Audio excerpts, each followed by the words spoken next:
So, no. Right. I gotta be quiet. It's late. Girlfriend's asleep. During a road trip, I was passing through Ohio. It was around that time I was starting to get sleepy behind the wheel. Right. So I stopped in this small town called Xenia. I looked for a hotel or motel and found this place called Xenia Country Inn. It looked a little run down, but so did this whole town if I'm being honest.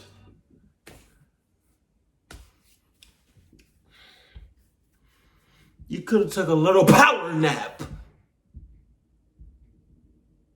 in your car. People do it all the time. I did it a couple of times. You know? Best believe I had the best of protection on me because I was sleeping in my car at all hours of the night. But I'm definitely never, ever going to a motel. Is this cricket? I don't know. But I'm not. In Xenia?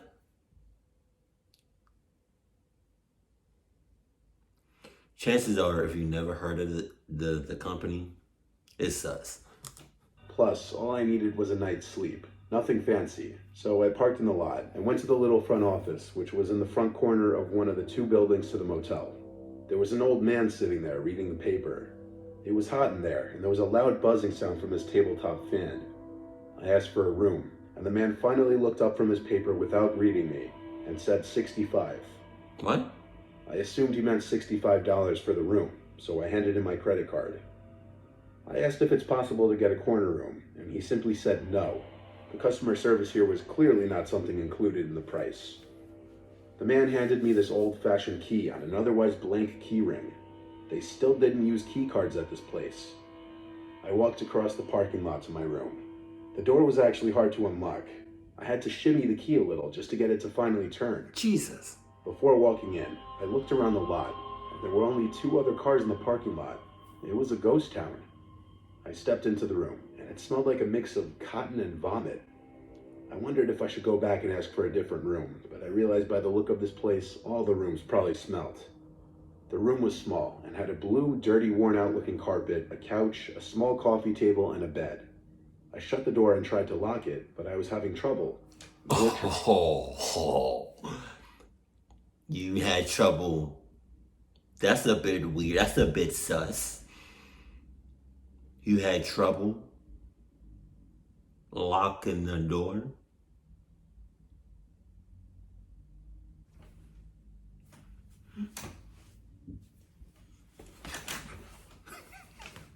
Come on, man.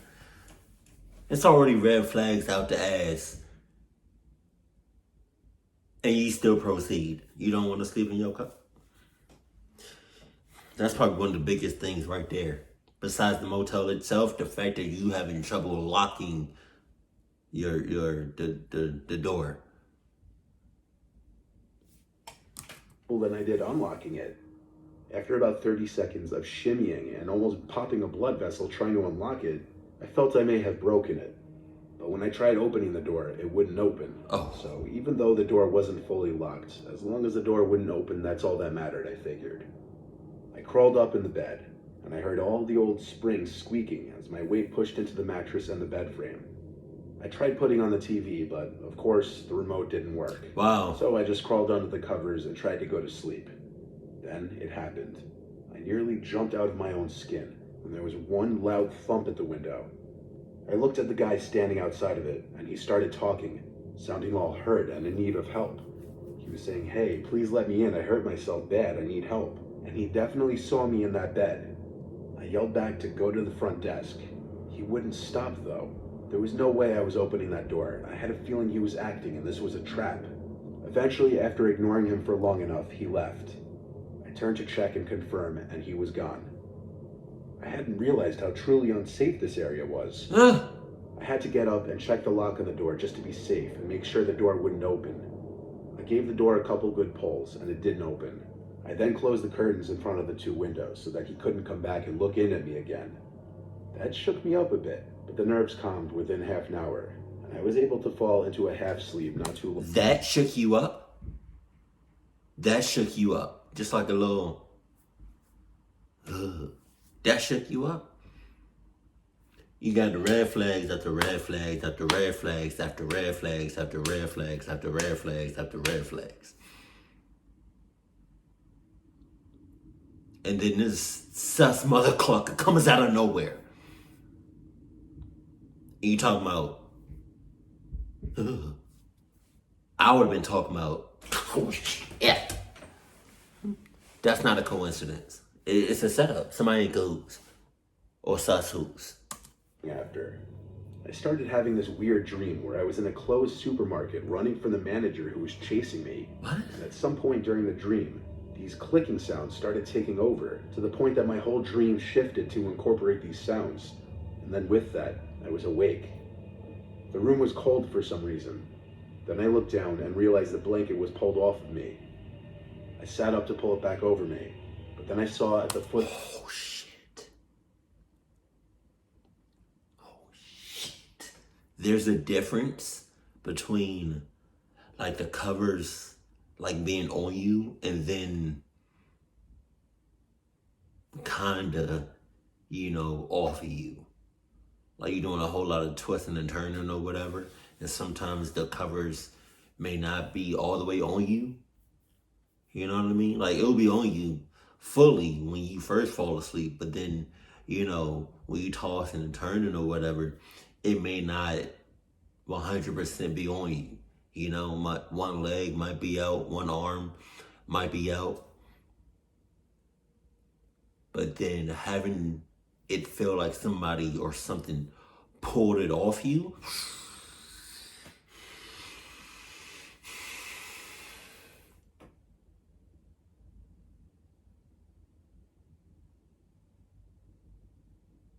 That's a whole different type of feeling. The bed, there was this tall figure looming over me. Before I could scream, he went shh and told me not to move. Shush my ass. He told me he wouldn't hurt me if I didn't make any movements or sounds. Then he asked me where my wallet was. I told him in my jeans pocket on the floor. All I saw was this figure towering over me in the bed, moving away from the foot of the bed to my I'm not going to do it because it's really late and my girlfriend is trying to sleep. But what do you say? Shh. Like he said, shh, don't make a sound or something. I would have been one of these people. But I would have made so much noise, like ridiculously loud, talking about some.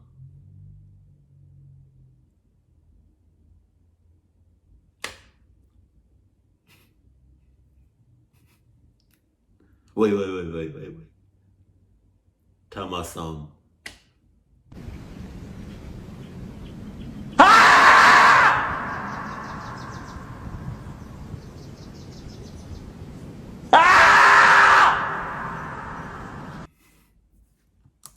on the floor.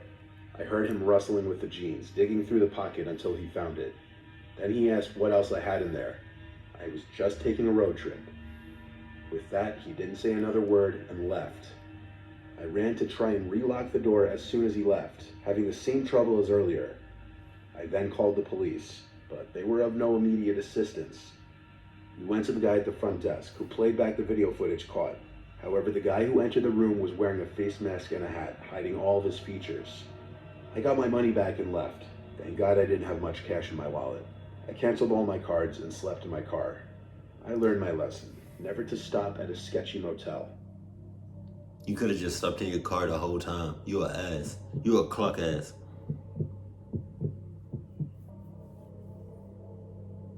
Early last year, my father and I traveled down to do some charity work in a small town that was flooded from recent rainfall. We had gathered a truckload full of donated clothes and items to help families get back on their feet. The first night, we stayed in a hotel that had a perfect view of the ocean. That night, my dad and I stayed up watching the Blair Witch Project on my laptop using the hotel's free Wi-Fi. Let's just say I didn't get much sleep. The next night, my mom had booked us a room at a motel, seeing as we didn't expect to stay a second night. It was 100 meters away from a trailer park, and the property overlooked a large lake. The area was tucked away from the public and was surrounded by trees.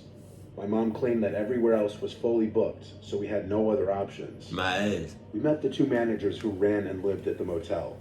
There was an old lady who was sweet and informed us about everything we needed to know, including the fact that the lake hadn't been full for 20 years. Her husband, however, looked like he was taken straight from a serial killer movie. Oh, Him no. being the serial killer. He never spoke a word to us. He never smiled. His wrinkles melted on his face, and he had dark rings around his eyes. That's when my dad and I started to have an uneasy feeling about that place. The rest of the day went by in a blur, so my dad and I went out for pizza and a movie afterward to avoid going back to that place as much as possible. Once we arrived back at the motel, it was around 8 p.m., and it was completely dark. As we went to the back of the truck to get our luggage, we found a bag of children's clothes hidden underneath a spare tire. We began to walk the bag over to the trailer park, thinking that a family may get good use out of it, when I felt the sudden urge to go back to the motel, seeing as we watched a scary movie last night, coincidentally about teenagers encountering a witch in the woods. We went to the front desk with the bag and asked the creepy old manager if we could leave it with him to donate to the trailer park, seeing as they were neighbors and we had to leave early in the morning to go back home. His eyes widened and he shook his head while saying, "No, there's no way in hell, I refuse to go there." Then he walked off. Dad and I just looked at each other, saying with our eyes, what the hell just happened? We then decided to drop it off in the charity bin back home. We went to sleep once we had all our showers, which was about an hour or so later. I specifically remember waking up at 2:17 a.m. because of Dad's snoring. I stayed up reading a book on my phone, my body faced towards the door. I also remember hearing cars speeding up and down the driveway that night. I let the thought slide, thinking it was just some guys goofing off.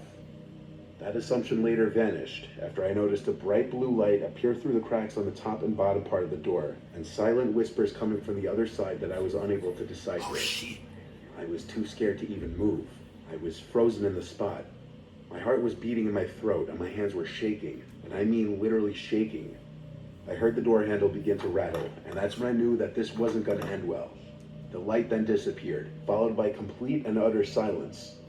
I was still frozen in that spot for another 3 minutes, which felt like hours, before I woke up to my dad and told him everything that had happened. He then laughed and explained to me that earlier in the night he couldn't sleep due to hearing scratches in the walls right beside our bed. Oh my God. I was confused and didn't believe him until he put his finger to his lips while saying, "Shh, do you hear that?" Everything went silent until I heard brief scratches coming from our bed frame. I shot out of the bed and told Dad that we needed to leave, so we left the room key on the bed while sneaking off to the truck. We ended up leaving at 2:32 a.m. Never will I ever go near that motel ever again. It's a motel. Jesus. All motels are either sus, in cahoots, or sus hoots. That shit was crazy. Long story short, my ex-girlfriend and I had a pretty explosive relationship, and we didn't get along very often. We were on this weekend trip in the mountains just to go sightseeing and hiking because we thought it would be good for us. But shit hit the fan in the hotel room on the second night, and basically I couldn't sleep in the same room as her. Instead of getting another hotel room for myself for like $150, I drove literally down the road to a motel and stopped there to stay for a fraction of the price. My logic was if I left for the night and gave her time to cool off, maybe things would be better by morning. I got a room for, I'm not lying, $50 for the night. When I was walking towards my room, the room next door was wide open. As I passed, I looked inside, and it was lit up by... You didn't cut him in. You doing too much. The fact that you already realized and noticed that what you said, the room next door was wide open, that was enough. That was more than enough. Because right now, from this point on, you are a certified clucky because you're doing too clucking much. You're doing too much. Relax. That's not your business. Stop sticking your nose in everything. Please.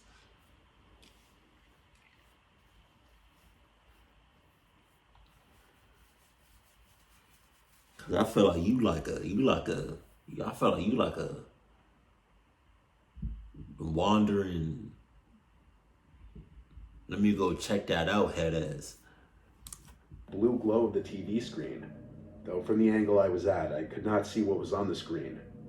I didn't see anyone inside, but then again, I didn't stop to look like a weirdo.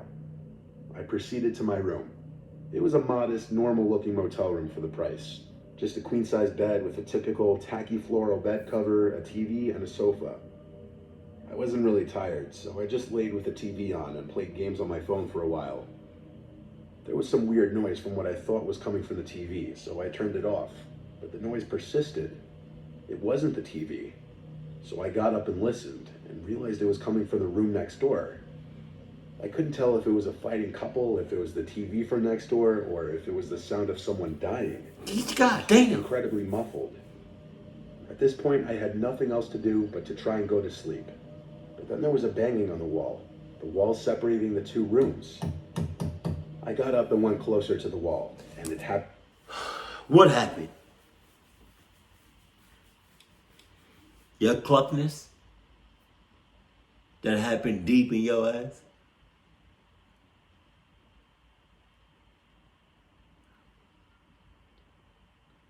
I be telling y'all, the more curious you become, the more, oh, maybe I should go check that out. Oh, what is that? Oh, maybe I should. Y'all the first one to get clucked up. Now let me run it back a couple scenes. Hold on. Wall, and it happened again. It was without a doubt someone on the other side pounding on it with their fist. Why were they doing this? I can't say I wasn't a little freaked out, but I had to just be a man and confront them. Come on. Come on, man.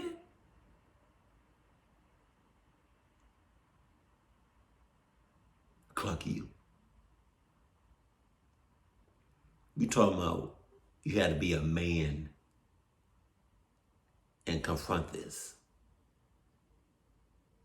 Well, if that means, if being a man means confronting that shit, that cluckness, well, I'm a little ass boy. I went over next door. Surprisingly, the door to the room was still open. Jesus. The TV was still on, but there was no sound. I knocked on the open door, asking if there was a problem or if someone needed help. There was no response. I could even see that the bathroom door was open and the light was off. I stepped into the room slowly, cautiously. When I cleared the wall, blocking the view of the sofa and the bed, and still saw nobody, I just stood there all confused like. Jesus. I went closer to the TV to look at... Come on. It's like a...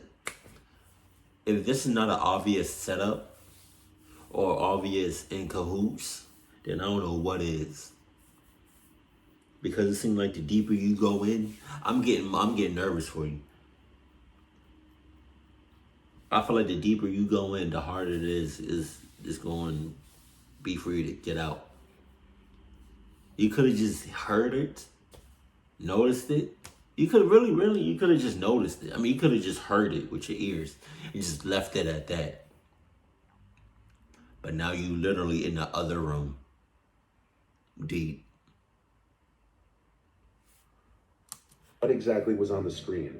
It was just a blank blue screen. But there was a sticky note on the screen. It had writing on it. Got you. I picked it off the screen. It said, "Check under the bed."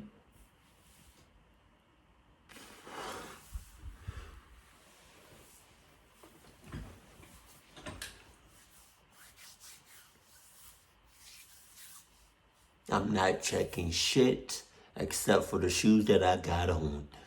So I make sure to haul ass. I dropped the note and ran out of the room, slamming the door. I ran back to my room and made sure to double lock the door with the chain lock. I crawled into bed and texted my girlfriend telling her what just happened and that I was freaking out. She called me immediately and I started telling her over the phone. As I was mid-explaining it, there were more bangs on the motel room wall. She heard it clearly because I put it on speaker. I started freaking out, and she told me to run to my car or to the front desk. I chose to run to the front desk so I could get my money back. I told the guy at the front desk that he should go to the room next to mine and kick the person out, but he looked at me and laughed and said that there was no one staying on either side of that room. Yeah, that's because obviously they in cahoots, or he in cahoots.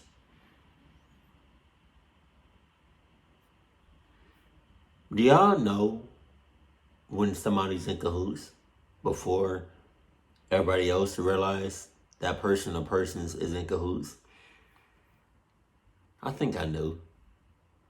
Because obviously that person is in cahoots with the people or person that's in that room making that noise. He seemed to know immediately that they were both vacant. I told him he needs to check it out and that I needed my money back. So he went with me with the key to the room in his hand and unlocked the door. But now the TV was off and the room was dark. He walked inside and checked under the bed as the note had said. Even the post-it note that I dropped on the floor was gone. He refused to refund me, but it was $50. I didn't care. I left and went back to the hotel to my girlfriend and was glad to hug her and sleep in the same bed as her. I don't know what I witnessed in that motel room. I don't know who or what was under that bed, and I don't want to know. It's a motel. I think motels, not only are they all clucked, but they come with at least one person hiding under your bed. Damn. I did not realize how creepy and sus that shit sounded. Literally the second. Like, I did not know how that shit sounded when I was saying it, but literally like the second after I said it, it was creepy and sus. It's a motel. Like, what do you expect? It's a motel. Like, I think all motels come with some level of cluckness, some level of like, I'm about to cluck you up on some you a cluck ass for coming to a motel type shit.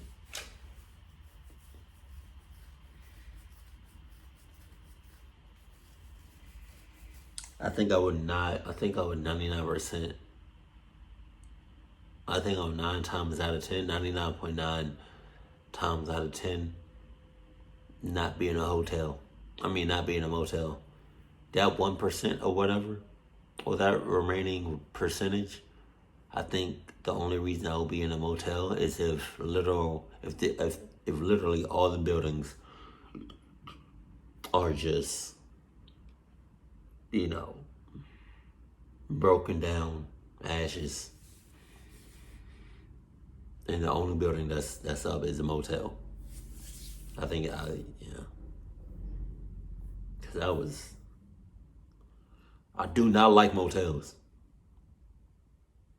I didn't even like them before doing like reactions and stuff on motels.